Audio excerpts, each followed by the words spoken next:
Welcome to Dr. K Speaks. I'm Dr. K, and I'm here to help you to navigate through the many challenges in your life's journey so that you might ultimately become the highest version of yourself. Right now, I'm going to do something a little different. I'm going to talk about parental alienation. Parental alienation is one of the unfortunate things that I have to deal with in my practice as a psychologist. So this one is going to be for the mommies. I know men do it too, but it's really interesting that in my practice, the majority of the parents who are engaging in parental alienation are the moms. And moms have a lot of power. So moms, I want to say this to you, that whomever you had children with, it took both you and that other person to make that child. And that child has a right to love you as the mom and the man as their dad. Even if the relationship didn't work out the way that you wanted it to work out with that father of your child, that's okay, because you and that person created a beautiful life. You created a child together, and that child has a right to love both parents. Anytime you say anything negative about that other parent in that child's presence, that's an act of alienation that you might not be aware of. Anytime you talk negatively about fathers in that child's presence, that is an act of alienation, especially if you're saying some things that that child knows relates to their father. It's important to not be negative about the child's other parent. Allow that child to form whatever relationship they can with that parent without you saying or doing anything that will sabotage it. Moms, in order for you to be the highest version of yourself, it's important that when you're dealing with your child or anyone else for that matter, you work on coming from a place of love. What does coming from a place of love look like? It looks like sometimes having to just stop yourself when you're angry and breathe and ask yourself, what is the best way for you to handle this situation to try and bring about peace, harmony? Now, you can't control the other person. You can only control yourself. So work on controlling yourself. Work on, as often as you can, trying to come from a space of love. And remember that whenever you tell your children anything negative about their father, that is an act of parental alienation. I've even had situations in my practice where parents have told their children to lie, to go to the school social worker and tell that social worker that their dad abused them in some kind of way. And then that social worker is a mandated reporter, so then they have to call CPS, Child Protective Services.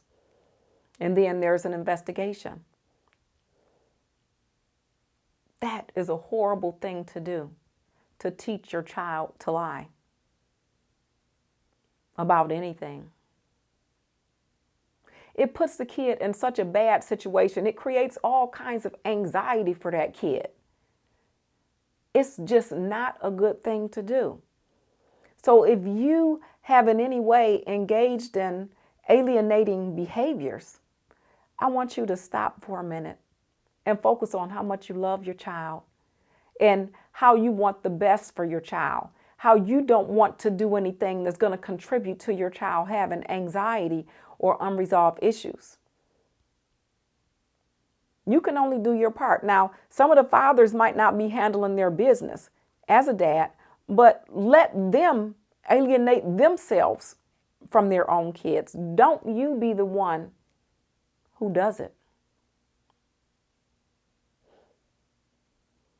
I have a patient who recently told me a story about how her mom alienated her from her dad. She didn't know it when she was a kid, but her mom was saying negative things about her dad and told her things that really caused her to be afraid of her dad. And then another big factor with alienation is that parent will alienate the kids from the whole other side of the family. So that paternal side of the family will be cut off. The grandparents, the loving grandmother, grandfather that never did anything wrong to that child, only loved that child with their heart and soul, will be cut off. All the aunts, the uncles, the cousins, everybody on that side of the family gets cut off. And when the children talk to me, they don't even have any good reasons as to why they cut that family off, that side of the family off. And when they tell me stories about what their dad did, for example, because I'm talking to the moms right now, the stories don't make sense as to why they would never want that dad to ever be in their life based upon the different things that they tell me. So that lets me know that something is fishy here and there is possibly some alienation going on. So moms, again, just try to be positive around your children. Do the very best that you can to not say anything negative about their dad in earshot of them, because sometimes kids will ear hustle. You might be in the other room talking to your sister or your friend and you talking a little loud and the kids are listening and you saying all kind of negative things about their dad. I would say don't even do that because it only hurts your child. And if you want to know about what other alienating behaviors you might be displaying, then just go on the internet because it's listed all over. And I just want to say to everybody who's listening, you have no idea how many children have been alienated from their parents. Innocent children who have the right to love their mom, to love their dad. But they've been alienated and filled with so much anger and resentment towards another parent based upon some information that the parent who has the custody of them has told them. These children don't even take the time to ask the other parent different things to get some clarification. Anytime that other parent says something, then they automatically tell them, you're lying, I don't trust you. Why? Because over time, they've basically been programmed to believe all the things that their mom has taught them about their dad. Some children, even as adults, never come back into contact with their parent. Now, let me go back to that story about the young lady now who's an adult and her mom alienated her from her dad. And she was away from her dad and she was told that her dad didn't even want her. And guess what happened?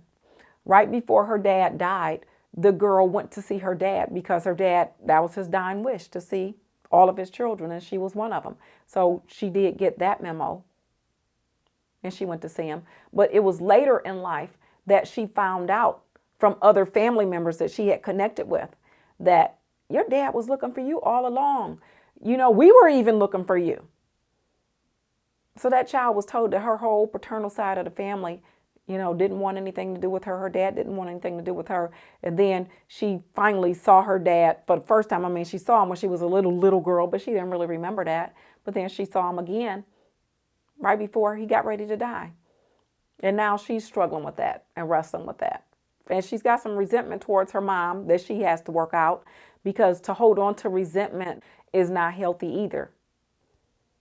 What's that saying, that quote that says, holding on to anger is like drinking poison and expecting the other person to die. So holding on to negative energy, even though someone has done you an injustice like that, is not going to be beneficial to you. So again, moms, I really, really strongly encourage you to allow the children to love who they want to love, especially when it comes to their other parent. If the shoe was on the other foot, which I deal with that too, where some dads have alienated the children against the mom, you don't want to be on the other side of that. It doesn't feel good. It's not fair to anybody. So again, do everything that you can to act from a space of love. If you've already engaged in some alienating behaviors, do whatever it is that you can do right now to try and clean that up, to try and help your kid to heal. And if you can't do it, there are therapists out there who can assist with that process. All right, so that's enough about that one. I just had to get it out there because I just deal with so many men who are hurting because they're being alienated from their children. And when I get these cases, I can see the alienation, but in the court system, a lot of times it is really hard to prove because, of course, that alienating person is going to always have their side of the story, which doesn't add up. But nevertheless, they have their side of the story. And when they have the kids in their possession, that alienation continues. So just don't let it be you. If you're doing it now, if you've done it in the past, just try to clean it up. You can't go back and change the past. You can only change what's happening right now. So again, thank you for listening. If you like this video, give it a thumbs up.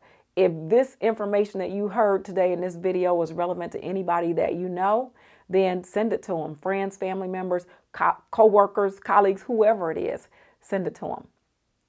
And subscribe to my channel if you have not already subscribed so that you can be attuned to the videos that I post on becoming the highest version of yourself, which is what I mainly talk about. And this is part of it too, because if you're a person who's wanting to become the highest version of yourself and you're engaging in any type of parental alienating behaviors, then that is not moving you towards the highest version of yourself. But you can change. And I support you in moving forward in your change. Thank you for listening.